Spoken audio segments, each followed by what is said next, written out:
I saw the letter from your dad. You know, I thought he'd be coming home this time too. Sadie is the story of a 13-year-old girl who lives at home with her mom while her father's off serving repeated tours of duty. And even though he has promised to come back over and over again and not followed through, she loves her dad and she wants him to come home and make their family whole again. He just got over me. Maybe the letters are supposed to be to both of us. She's sort of led herself to believe that he's there because he needs to be there and that he wishes he could come home. And then when her mom starts dating this other guy, Sadie gets really angry because she doesn't want anyone taking the place of her family, her perfect family in her mind. And so she uses war tactics, basically, because that's the only thing she knows how to do. But she has to realize that sometimes violence has really negative effects. I think many times as adults, with adult-like situations, we forget what's going on in a kid's head. And we can kind of brush it off or try to, you know, glaze over it or whatever and think they'll be fine and forget about it.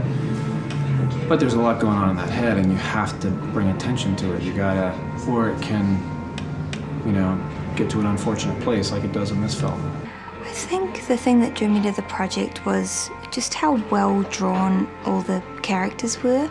I really got a good sense of everybody, and I loved, even though I'm not in a lot of those scenes, the relationship between the kids, between Sadie and Francis, I just thought was so authentic and sweet. He's beaten you up, what, how many times? 9.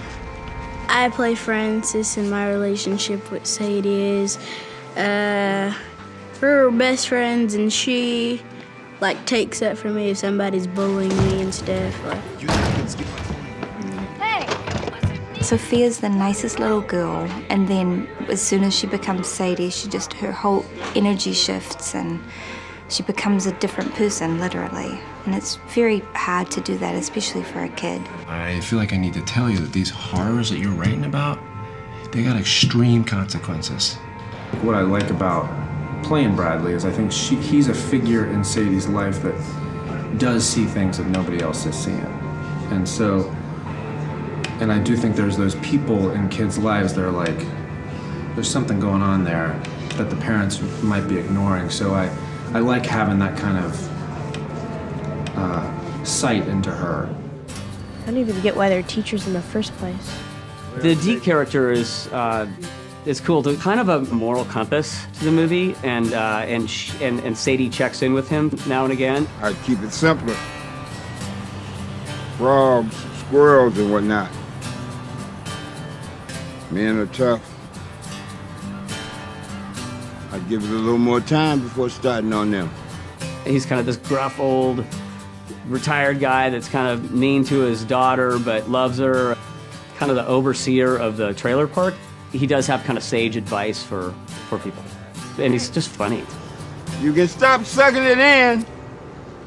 I love you too, Dad. The reason I wanted to be a part of Sadie is because I feel like this character is a new narrative that is not always told in this industry. It's also of a woman in a story that does not comment on race or size. Because this is the world that we live in. This is what we are. We live together. We are together. You know, there's big women that get love too, and there's Black women that live in trailer parks as well.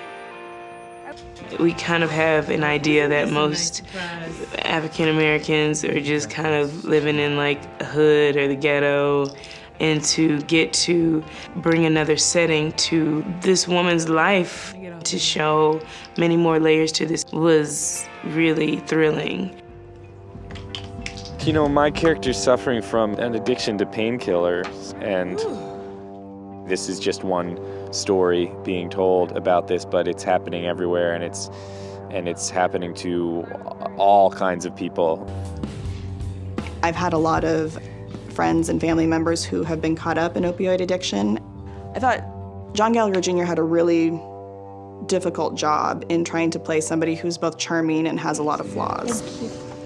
To see a well-rounded human who also is struggling with an opioid addiction, for me was very, very gratifying. I just kind of see him as a good guy with a good heart, but he's up against some personal demons and in a lot of pain and dealing with a lot of fear, and just kind of trying to do the best that he can with what he has. In a lot of traditional war movies, there's a focus on a character who's on the front, who's in war and battle, and they're writing letters home. In the case of Sadie, we have a 13-year-old girl whose father is deployed in the military overseas, and she's writing him letters from her battlefront at home. I'm a veteran myself, and when Sadie's dad doesn't come home, when he does come home, he redeploys. That's a political statement right there, because war is hell. Well, it came out of a desire to add to the conversation around violence in this culture and what does to kids who are growing up and sort of taking in all of that information and what it does to their sense of right and wrong. And so I came up with the story of Sadie to talk about it. Permanent record? We're kids, Francis. You know, I feel like we've certainly had a lot of films that talk about, how do young men and boys deal with war? Like, how does this idea of perpetual war affect men? And I think one of the reasons why I was attracted to the script and this idea that Megan had was about talking about how that affects young women as well and girls. It's like, what does that do to a young girl if you think that it's an okay way to solve problems and to convince people and change people's mind by bringing violence into the situation, by trying to, force your will on other people? But it's something that I think kids don't have the capacity to truly, fully understand. And it's filtered down, and Sadie really sees that, experiences it, and experiments with it. She knows what she's doing, she knows what she wants, she thinks she knows how to get it. But the whole story is about her realizing that maybe the way she does things isn't the right way, always.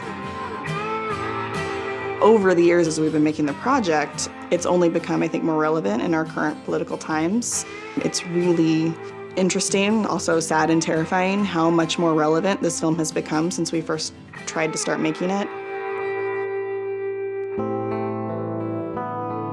Every film, I feel like, is a political film. It's not necessarily always a positive political takeaway or even an intentional political takeaway, but I think every film impacts its audience in some way. So if you can create something with intention and talk about human beings with empathy and sort of encourage your audience to approach characters with empathy, then that will translate into the world, and hopefully we can sort of deal with each other in general with a little bit more empathy, which would go a long way to solving some of the divisiveness that we're having in this country, I think.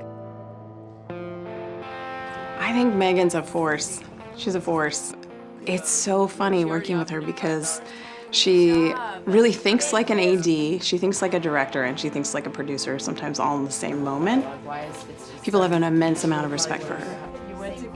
I love Megan. It's really nice because she's very specific about what she wants, but she's not nitpicky, So you feel like you have a lot of freedom, but you definitely know that she's getting what she wants, so it's the best of both worlds.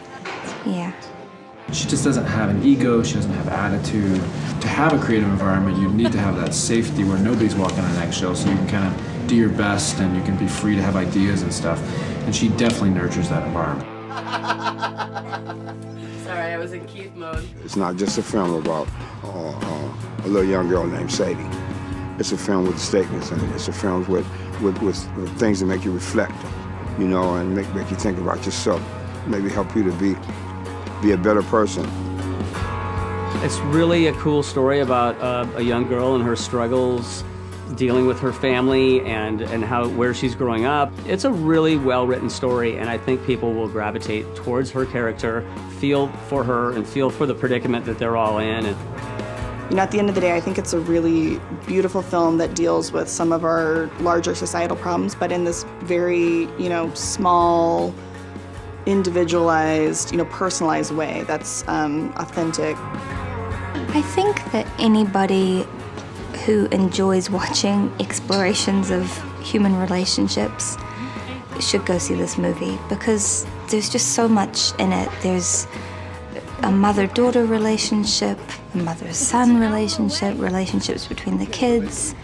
There's a new love affair, which I think is very sexy and romantic. It explores a lot of different things about what it is to be human. If I wasn't in it, I would see it immediately. I'd be like, oh, I can't wait to see that. I think it's really special.